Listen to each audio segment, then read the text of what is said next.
masing-masing kita nanti itu pasti mendatangi neraka jahanam tanpa terkecuali, termasuk para nabi pun nanti juga akan mendatangi neraka jahanam.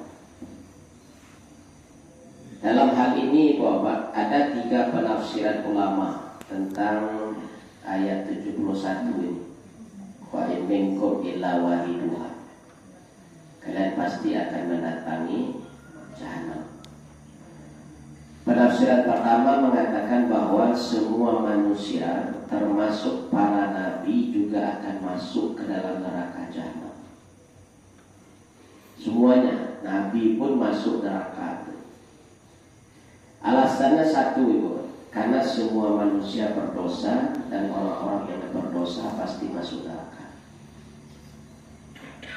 Ini kok pukul ratu Ibu. Apa maksudnya? Pokok satunya masuk neraka dan para nabi pun masuk. Kemudian nanti Allah dengan rahmatnya akan memilih dan mengeluarkan siapa yang dikehendaki Allah dari neraka itu. Dan Allah akan membiarkan orang-orang yang Allah inginkan untuk tetap berada di dalam neraka selamanya. Aku pendapat pertama, tanpa pandang bulu, semua manusia masuk neraka, nabi pun masuk neraka. Alasannya semua nabi itu pernah berdosa. Nabi Adam berdosa, gara-gara dosanya sampai kemari. Nabi Nuh berdosa, Nabi Yunus berdosa meninggalkan tempatnya dulu sampai dimakan ikan. Nabi Ibrahim pernah berdosa karena dulu pernah berbohong ketika menghancurkan berhalanya Namrud. Kemudian diletakkan kapak di berhala yang besar. Ketika ditanya, mengatanya kamu kecil, tanya nak ada bukan kapak ini. Itu berbohong pertama. Berbohong Ibrahim kedua ketika dia baru nikah dengan Siti Sarah itu. Baru nikah, ada peraturan di Raja Babilonia. Dulu sebelum beliau tinggal di Palestina, beliau kan dulu di Babilonia, kemudian hijrah ke Palestina. Di Babilonia itu ada peraturan raja, kalau ada orang berjalan berdua, laki-laki perempuan, kalau itu adik kakak, yang perempuannya tidak diambil. Tapi kalau dia mengaku sebagai suami istri, yang istrinya diambil dari raja langsung di Babilonia. Itu hebatnya raja Babilonia dulu. Nah, Siti Sarah jadi Ibrahim baru nikah, jalan-jalan kok sopo di rombongan raja, diambil. Saya mau Ibrahim di sebelah itu Sarah itu siapa? Kakak, adik atau bini? Dia, oh itu coba. Kalau ada kan dia bininya keluar. Jadi Nabi Ibrahim pernah berdusta. Jadi semua nabi itu pernah berdosa, karena dosa itulah menyebabkan mereka masuk neraka. Tapi Bapak, pendapat pertama dibantah oleh semua ulama, karena memang hanya karena dosa manusia masuk neraka. Terus apa gunanya taubat Allah buka? Taubat itu kuncinya. Kalau orang sudah bertaubat, apalagi dengan taubatan nasuha, maka semua dosanya akan Allah habiskan. Bahkan dosa itu Allah jadikan pahala untuk dia menjalani kehidupan di dunia sampai nanti dia meninggal. Di pendapat pertama dibantah oleh semua ulama, karena bukan hanya karena dosa saja semua orang dimasukkan ke neraka, tapi ada sebab-sebab tertentu sehingga Allah selamatkan orang-orang yang tetap bertakwa. Pendapat kedua mengatakan semua orang nanti akan mendatangi jahanam itu ketika manusia sudah dibagi Allah. Ada manusia dalam golongan kanan, ada manusia golongan kiri. Yang kanan akan Allah masukkan ke dalam surga, dan yang golongan kiri akan Allah masukkan ke neraka. Nah, di dalam sarugoko manusia itu nanti terbagi dua juga ya. Ada tipikal manusia yang kepo. Atau kepo itu. Istilahnya awak ini, kepo Pak, ingin tahu saya, penasaran. Jadi golongan kepo, karajo di desa Rugo itu bagunjiang itu. Bagunjiang sih. Tapi bagunjiang di Rugo boleh apa? Nggak berusul, katanya masuk suku. Ini kan lagi bagunjian ni ibu. Lagi jaga kawan tu, kalau bagunjian di suku, di siko dan kalau siko bagunjian masuk. Karena aku dia masuk. Dia ada golongan yang kepo tu nak bagunjian. Si anu tu dulu karena jauh mencilok nak mengicu orang merampok di mana sampai gini. Kekerajunnya tu. Si anu tu di mana dulu bagunjian sekerajun orang sekepaburannya. Madu-adu orang bercakap-cakap orang lain di mana gini. Dan banyak yang belum penasaran. Dia sakingnya karajunnya bagunjian sedalam sarubo.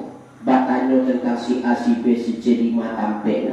Akhirnya dia jawab, kalian diizinkan untuk pergi healing ke neraka. Ya pergi healing ibu. Istilah orang ini kalau jalan apa ibu? Healing dia. Ini dia buat faham tak? Karena banyak arisan RT, arisan RW, PKK-nya dan jalan tu. Nanti golongan yang penasaran tadi Allah suruh jalan-jalan ke neraka untuk mencari 5 orang yang dipertanyakannya itu. Sehingga nanti masuk itu. Nah, makanya dalam surah Al-Mudaththir surah 74 di ayat 340 sampai 43 nanti bertanya tuh, masalah kakum fi saqar. Apa yang menyebabkan kalian masuk neraka? Kok dijawab ya? Ada dijawabnya, lam naku minal musallin, lam naku nutimul miskin, macam-macam jawabannya. Nah, mereka hanya sekedar penasaran, ingin bertemu, sudah bertemu, mereka balik lagi ke surga. Ada golongan yang kedua bertanya tentang sahabatnya. Ya Allah, sahabat kami si A dan nampak di surga. Batu itu. Dulu sama-sama pergi sholat berjamaah dengan kami kamu sholat. Dulu sama-sama pergi wirid subuh juga kami kamu sholat. Dia tanya lagi Pak. Kami dulu ada sekian orang, tapi sekian yang nampak di siswanya dah tahu. Si A, si B, si C, si D dan nampak kan. Karena sama-sama dua kali ibadah dulu. Ya akhirnya kata Allah, kalian carilah teman kalian tadi kalau memang sama-sama beribadah dulu di dunia, sama-sama mengadakan amalan soleh dulu di dunia. Silakan kalian cari ke neraka. Kalau basobo, insya Allah bawa ke kemari. Karena orang-orang beriman itu yang masuk surga itu kata Rasulullah, Allah berikan satu kesempatan untuk memberikan syafaat kepada saudaranya. Dan pilihan itu bukan untuk keluarga, tapi untuk yang seiman dan seibadah. Atau maka kata Nabi bahwa bertemanlah dengan orang-orang soleh. Karena orang-orang soleh itu akan selalu bertanya tentang saudaranya. Saudara kami yang sama-sama pergi wirid manyo, saudara kami yang sama-sama pergi sholat berjamaah manyo. Itu pertanyakan nanti. Itu kelebihan orang yang berteman dengan orang-orang soleh. Makanya Allah jelaskan ini dalam surah Az-Zukhruf itu, surat 43 ayat 67. Orang yang bersahabat akrab di dunia karena maksiat, nanti di akhirat saling menyalahkan.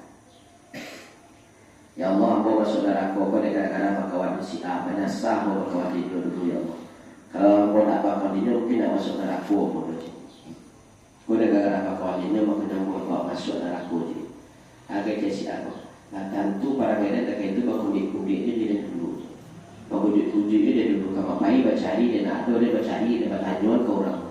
Nah kini masuk neraka apa salahnya dia? Nah dijujurnya baru dua ini masuk neraka dia. Saling menyalahkan. Kecuali orang-orang yang bersahabat karena takwa kata Allah. Mereka nanti akan saling bertanya dan saling menyelamatkan. Dan makanya Bapak, awak yang sama-sama datang ke sholat berjamaah, yang hadir setiap hari Minggu pagi ke berjamaah mengadakan subuh barokah. Kalau bisa ya Bapak, setiap ke sholat berjamaah itu jangan bayi malucuy pulang malucuy. Itu malucuy Bapak. Allah datang ke surau kalampe, orang sedang baca Al-Fatihah, hadapan tamu baru masuk. Abe kurang lu selesai berzikir lah tabang dulu ibu. Nah besok kalau nak masuk wajah tu dia kawan, anda ditanyakan besok di surga namanya sah. Kamu ni rajin tu berjamaah ke surau dulu ya kita. Tapi hidup nak nampak orang lapai di kota lambe, pulang dulu dari orang. Orang masih menaku je berzikirnya hilang. Nak nampak wajah tu apa? Besok kalau nak nampak dan dipertanyakan jangan mengopi. Itu makanya disunahkan, dianjurkan itu untuk setiap selesai sholat itu. Kalau masalah mereka masih jadi perdebatan itu Pak. Salam-salaman lah sudah sholat. Supaya apa? Nampak wajah dek kawan. Walaupun bersalaman habis sholat masih jadi perdebatan sampai ini. Ada yang mengatakan bid'ah dan segala macam. Tapi kita tidak peduli, karena itu kebaikan. Bersalaman itu tidak hanya sekedar tangan bersentuhan, tapi hati juga berdekatan. Karena orang yang mau bersalaman itu yang beloan saja, orang tidak belok tidak bersalaman juga orang. Tangan bersentuhan, hati berdekatan. Minimal tanya kabar, kabar bu, ini sehat saya anak, cucu pak. Sekadar itu saja orang mau pulang ya teman. Besok disarut gua awak kalau nak nampak dia kau ditanyuan.